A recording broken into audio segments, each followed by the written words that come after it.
The world watched with bated breath on May 7, 2025, as India launched a series of missile strikes against targets within Pakistan.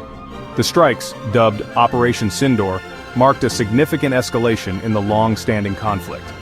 India claimed the strikes were retaliatory, targeting terrorist infrastructure linked to the Pahalgam attack. Pakistan denied the presence of any terrorist infrastructure and vowed a forceful response. The international community urged both sides to exercise restraint and seek dialogue.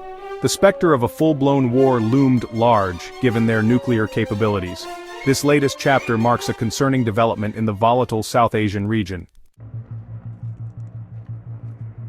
Operation Sindoor, India's latest military operation against Pakistan, showcased a new level of precision and technological sophistication in India's military capabilities.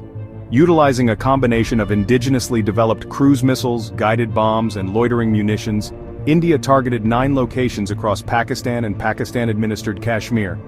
These targets, according to Indian officials, included terrorist training camps, logistical hubs, and communication centers.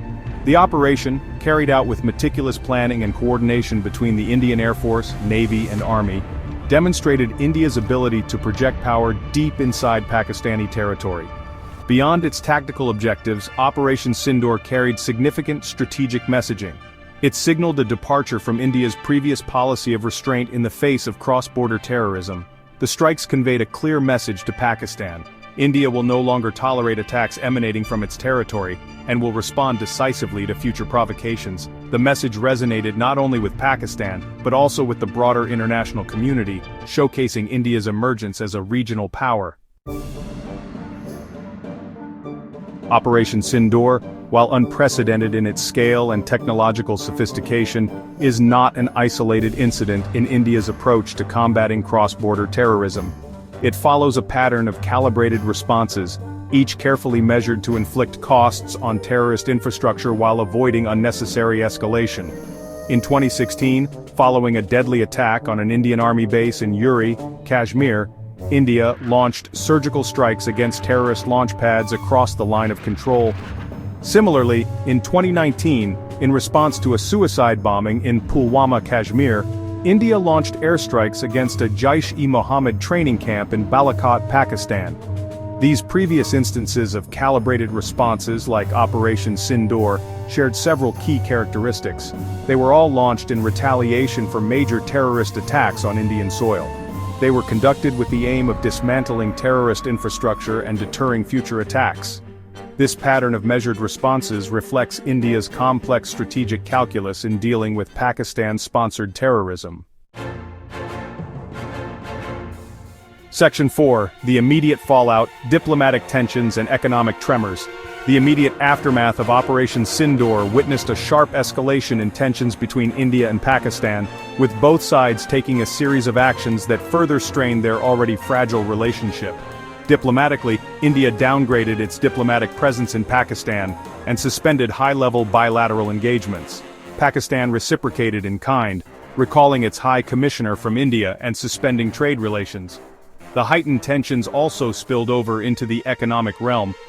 India announced a review of the Indus Water Treaty, a crucial agreement governing the sharing of water resources between the two countries. The conflict also had broader economic implications, particularly for the tourism industry in Kashmir, which had been slowly recovering after years of unrest. The financial markets also reacted nervously to the escalating tensions, with stock markets in both India and Pakistan experiencing volatility. Section 5. The Cyber Battlefield, a new front in an old war. The India-Pakistan conflict is no longer confined to the physical battlefields of Kashmir or the high seas. The digital realm has emerged as a new front in this decades-old rivalry, with both countries increasingly engaging in cyber warfare tactics to further their strategic objectives. Following the Pahalgam attack, there was a surge in cyber attacks originating from both sides, targeting critical infrastructure, government websites, and financial institutions.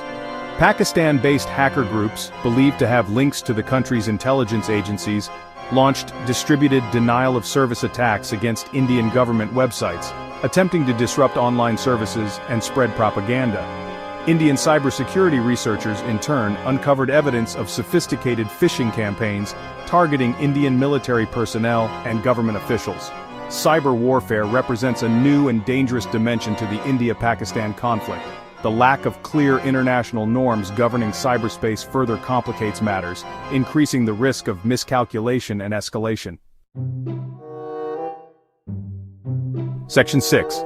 Expert Analyses, Navigating the Precipice of Escalation. The international community watched with apprehension as tensions flared between India and Pakistan, acutely aware of the potential for a dangerous escalation. Experts offered a range of perspectives on the likelihood of further escalation, the factors influencing decision-making in both countries, and the potential role of international actors in mitigating the crisis. Some analysts, highlighting Pakistan's history of responding forcefully to perceived Indian aggression, expressed concerns about the potential for a tit-for-tat escalation. The risk of miscalculation, fueled by domestic political pressures and nationalist rhetoric, was also identified as a significant concern. Others, however, emphasized the role of nuclear deterrence in imposing a degree of caution on both sides. They argued that the specter of a catastrophic nuclear conflict would ultimately prevent India and Pakistan from allowing the situation to spiral out of control.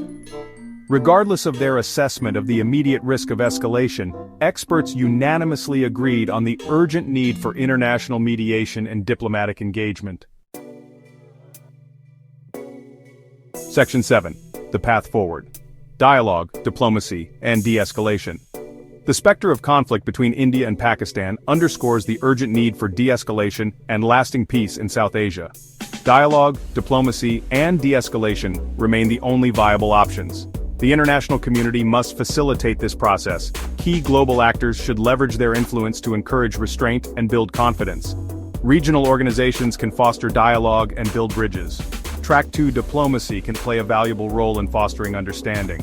Sustained diplomatic efforts are essential to prevent the crisis from spiraling out of control.